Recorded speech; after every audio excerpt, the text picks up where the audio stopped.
Monsieur le maire, bienvenue dans C'est-à-dire. Les rencontres et les échanges autour du nouvel art de vivre populaire se poursuivent. La séquence service public et ville en commun et respect de chacune et chacun se termine ce vendredi 5 février. Vous avez mis en place... Samedi 5 février. Ah oui. Vous avez mis en place plusieurs actions, des réunions en visio à propos des services publics, des manifestations devant la Poste. Alors, qu'est-ce qu'il en ressort? Alors, on en ressortira avec la séquence finale. Donc, c'est samedi 5, je le dis parce qu'il faut qu'il y ait des personnes qui viennent déjà. Et ensuite, jusqu'au bout, ça va être utile pour qu'on en ressorte des éléments pour la suite. Donc ça compte jusqu'au 5. Mais d'ores et déjà, il y a des choses intéressantes, notamment le petit débat qu'on a fait en visio sur le service public, sur l'attention que les usagers nous demandent d'avoir en leur direction, souvent en nous disant vous mettez du temps à comprendre notre problème, quand vous l'avez compris, vous nous le réglez, mais il y a certainement des processus à changer. Donc là, on a pris en note et on est en train de regarder. Il y a aussi deux choses, à la fois la demande de pouvoir faire beaucoup de choses directement par Internet, mais ne pas lâcher sur l'humain quand on a besoin justement de régler des choses. Ça, c'est ce qui ressort le plus. Vous ne le découvrez pas, ça, forcément? On ne découvre pas tout, non, bien entendu, mais ça confirme, ou ça conforte, ou ça donne envie d'aller plus loin dans notre travail d'amélioration du service public communal. Et puis, il y a, d'un point de vue de la Poste, donc on a fait 2 rassemblements, un au lutte et un en mairie.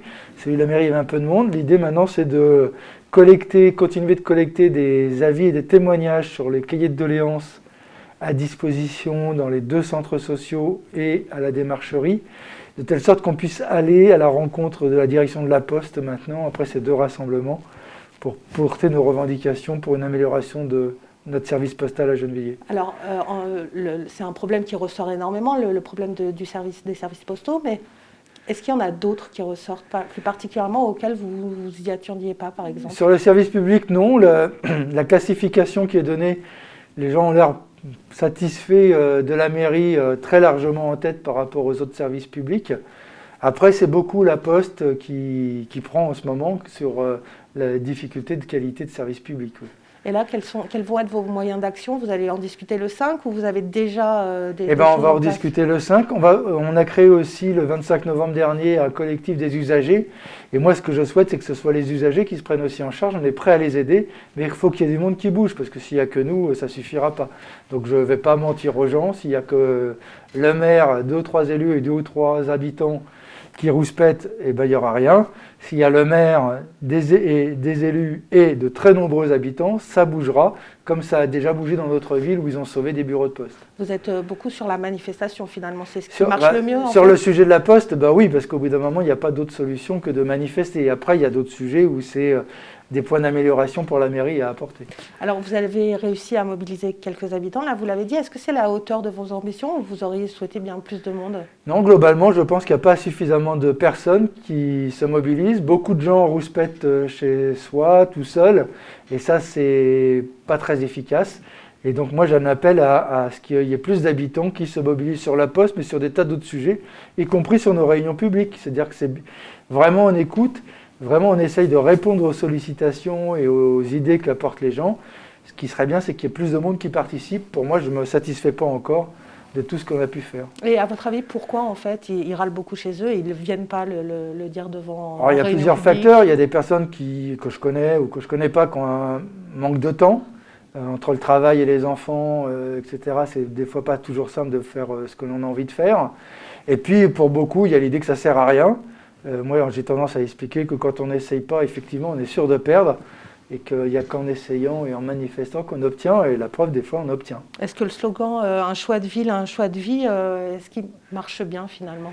Ah oui, je crois qu'il correspond à une attention. En tout cas, on le retrouve à travers le questionnaire que l'on fait, parce qu'on a plus de 800 maintenant personnes qui ont rempli ce questionnaire. Et puis, dans nos contacts, il y a quelque chose qu'il faut. Maintenant, c'est qu'on passe à plus de conscience sur ce choix de vie, c'est lequel, et plus de conscience sur comment on améliore le respect mutuel. Alors, vous entamez dès ce mois de février la séquence éducation et socio-éducatif. Alors, et qu'est-ce qui fait mieux grandir nos enfants? Qu'est-ce qu'il est prévu? Alors, il est prévu plein d'initiatives. Là, ils ont fait des choses un peu différentes des autres 2 séquences précédentes, plein de cafés, rencontres. Alors, s'il y a la Covid toujours, il n'y aura pas le café, mais il y aura la rencontre.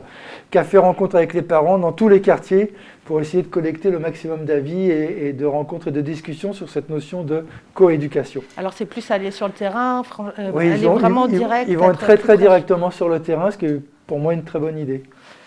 Vous souhaitez toucher des personnes que vous n'avez pas l'habitude de rencontrer lors des réunions publiques. Comment vous allez vous y prendre? Ça va être justement, ça va être la réponse que vous allez me dire. Ils vont plus sur le terrain, Ils vont plus sur le terrain, et puis il y a aussi ce que l'on fait pour remplir le questionnaire devant les magasins hautes. De ce point de vue-là, c'est assez réussi. On rencontre, sur les questionnaires remplis, pour une grande part, ce sont des personnes qu'on ne rencontre nulle part ailleurs quand on va les chercher devant Adli, devant Franprix, je ne vais pas vous citer tous les magasins, ça va finir. Et là, ils prennent le temps d'y répondre? Eh bien oui, ils prennent le temps d'y répondre, et c'est souvent extrêmement intéressant de rencontrer des gens qu'on voit nulle part ailleurs. Oui. Alors, et quel bénéfice vous en tirez justement d'avoir des gens que vous n'avez pas l'habitude, d'avoir des nouveaux avis? C'est quoi? Eh bien oui, on a des nouveaux avis, ça nous permet d'associer plus de monde à nos réflexions, de faire sentir que l'avis de chacun et de chacune compte. C'est pour moi très important, et d'essayer d'emmener les gens à aller plus loin, à participer à des réunions publiques, à participer à des initiatives qui les intéressent et sur lesquelles jusqu'ici ne pensaient pas pouvoir participer ou avoir le droit de participer. Alors vous avez sorti un livre sur le nouvel art de vivre populaire. Souhaitez-vous faire écho au-delà de Gennevilliers? Quelle est votre ambition? Oui, mon souhait, c'est que ça ne parle pas que de Gennevilliers, ça parle effectivement de la société en général. Et mon souhait, c'est de pouvoir en débattre avec d'autres élus. Il est prévu, par exemple, un débat dans le cadre d'une sorte de formation des élus sur mon livre. De la même façon que j'essaye d'avoir des articles de presse. Pour l'instant, j'en ai pas beaucoup, mais j'essaie d'en avoir de la presse nationale pour que ça puisse passer dans le débat national, qu'il n'y ait pas que des petites phrases politiciennes qui alimentent le débat, mais qu'il y ait aussi des débats de fond. On arrête là, on se retrouve la semaine prochaine dans C'est-à-dire.